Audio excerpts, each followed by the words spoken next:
You ever catch a stranger's SUV parked just beyond your fence, spying on your land like they own it? That's what happened when Patricia Voss, the HOA's self-crowned queen, sent her goons to snoop on our family's ranch, pushing Grandpa Walt to light a legal fire around their cruiser that burned their whole scheme to the ground. I'm Luke Harper, a ranch hand from Willow Bend, Montana, and let me tell you, when those flames drew a perfect circle around that SUV, it wasn't just about our land. It was about showing Patricia that some folks don't bend, no matter how many clipboards you wave. It all started on a quiet spring morning at Harper Ranch, a sprawl of pastures and fence lines we've worked for generations, just outside the creeping suburbs of Willow Bend. The ranch is our heart, cows grazing, chickens clucking, the kind of place where you breathe free and answer to nobody but the sky. I'm 24, helping run things with Grandpa Walt, a Vietnam vet who's part sage, part wildfire, Grandma Ellen, who's got a laugh as warm as her biscuits, and my kid cousin Ben, a 12-year-old drone whiz. We opted out of the HOA years ago, legally free and clear, but Patricia, the HOA president, didn't care. She's the type who'd fine a sunset for being too colorful. Always in sharp blazers, her voice like a whip, running the neighborhood like her personal fiefdom. She'd been after us since we refused her community standards, griping about our fence paint or visible livestock. When a black SUV with tinted windows started lurking near our east pasture, parked like a vulture on the gravel road, we thought it was just a lost tourist, until Grandpa spotted their binoculars and a mic pointed at our house. Ben's drone caught them muttering about our code violation buffet, and we knew. Patricia's HOA was spying, trying to drag us under their rules with fake complaints. That ranch is our blood, our freedom, and her sneaking around wasn't just annoying. It was a declaration of war, and Grandpa wasn't about to salute. Grandpa's got eyes sharper than a hawk and a temper that simmers slow but burns hot. He tried the polite route, filed complaints with the county, told the SUV to scram. But when they kept coming back, day after day, he let out a grunt I hadn't heard since I was a kid.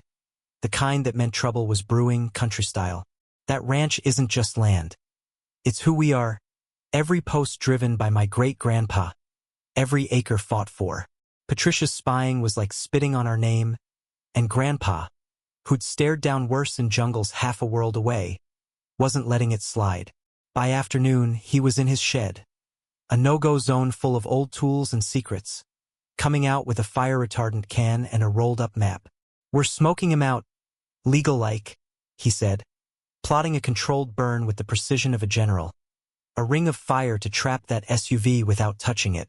He filed permits with the county that night. Weed control. All above board.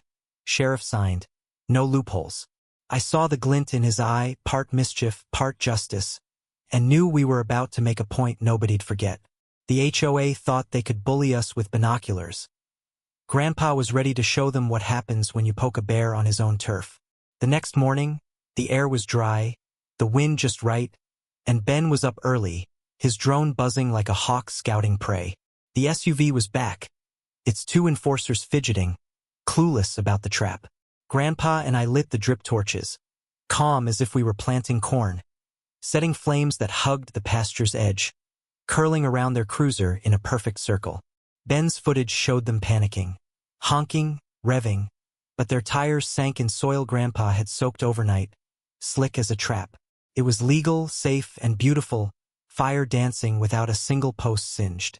Grandma Ellen sauntered out with sweet tea and binoculars, then pulled out her phone. "Hey, Internet, check out these wild HOA cops, lost and unauthorized." Her live stream hit 10,000 views in an hour. Banjo music added by some genius. Comments rolling in as the enforcers flailed. Deputy Nate, a local who knew our family, rolled up at dusk, grinning. "You boys lost or just sightseeing?" The HOA guy tried yelling about endangerment, but Nate cut him off. "You're on private land, spying. Lucky Walt's the peaceful type." Grandpa just pointed to his permit, page 3, with a satellite map of the fire's path, cleaner than a textbook. The SUV limped off, stuck till the ground dried. Their pride dented worse than their bumper. We sat by the fire pit that night, embers fading, Ben editing clips, Ellen joking about her new YouTube gig. But Grandpa was quiet, his eyes on the horizon, already planning. That fire wasn't the end. It was the spark, and Patricia was about to feel the heat. Patricia didn't take kindly to being outplayed. By noon, the HOA blasted emails calling our burn a dangerous stunt, threatening fines for environmental infractions, and pushing to expand their rules to swallow our ranch, never mentioning our permits or their trespass. They sent contractors to our fence line, fake surveyors planting cameras, one caught by Ben's metal detector.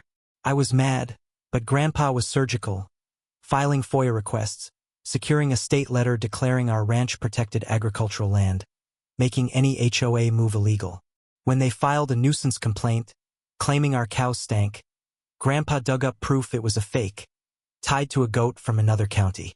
Meanwhile, Ben and cousin Jake, who'd driven in to help, got creative, building a plywood SUV cutout with painted flames, parked by the real one with a sign, "Trespasser shame." Locals snapped photos and the HOA's nerve cracked. Then Ellen's church friend, Clara, a former HOA clerk, slipped us a bombshell files showing Patricia's plan to bully non-members into submission, with emails plotting to break us. We met Clara at the town diner, her hands shaking as she handed over proof. They told me to stay quiet. Grandpa gave her gas money and a nod. They'll hear you now. That folder was dynamite, and we spread it like wildfire, mailing truth packets to every neighbor, emails, audio of Patricia joking about finding our wildlife vibe, receipts for her private investigators. The HOA's lies unraveled, and Patricia panicked, holding a press conference, calling Grandpa a rogue farmer, and Clara a liar. It backfired. Neighbors filmed her meltdown, and someone projected "Farmer says hi" on the HOA office. The board bled members, resignations piling up, as folks like retired Judge Amos called for audits, citing deception. When Clara's audio hit social media, Patricia's reign was toast. The final showdown came at the county courthouse. Patricia sued Grandpa for slander and endangerment, strutting in like she'd already won. Grandpa walked in with Nate, Clara, and 3 neighbors, armed with permits, Clara's files, and a fire marshal's note praising our burn's safety. The judge tossed her case in minutes, barely letting her rant. Patricia lost it on the steps, yelling at squirrels and cameras, then vanished, resigned, profiles deleted, rumored to have fled to another county, only to get booted from their HOA for whining about hedges. Willow Bend changed overnight. A new volunteer board, with Clara and neighbors like Mrs. Tate, rewrote the rules, open votes, no fear tactics, our ranch forever exempt. We threw a fire-line feast at the ranch, turning the burn circle into a pit, with a scrap metal SUV sculpture labeled "Last Trespass." Kids chased fireflies, folks swapped stories of HOA bullying, and Ben's drone looped above, filming joy, not drama. Grandpa stood quiet, watching flames flicker, and when I asked what he was thinking, he said, "Stand your ground, Luke, and folks find their spine." A mom thanked him, tears in her eyes, saying his fight kept her family from selling out. He just gave her kid a carved bull, like it was nothing. Sitting under the stars now, ranch quiet, I feel it. Our land's ours, Willow Bend's free. But those new HOA whispers in town make me wonder if Patricia's kind ever quits, or if Grandpa's got another spark ready. What do you think? Was he right to light that fire, to burn their lies down, or should we have kept quiet and fought in court? Drop a comment, share your HOA battles. If someone spied on your home like that, would you draw a line in flames, or play it safe? Tell me, I'm listening.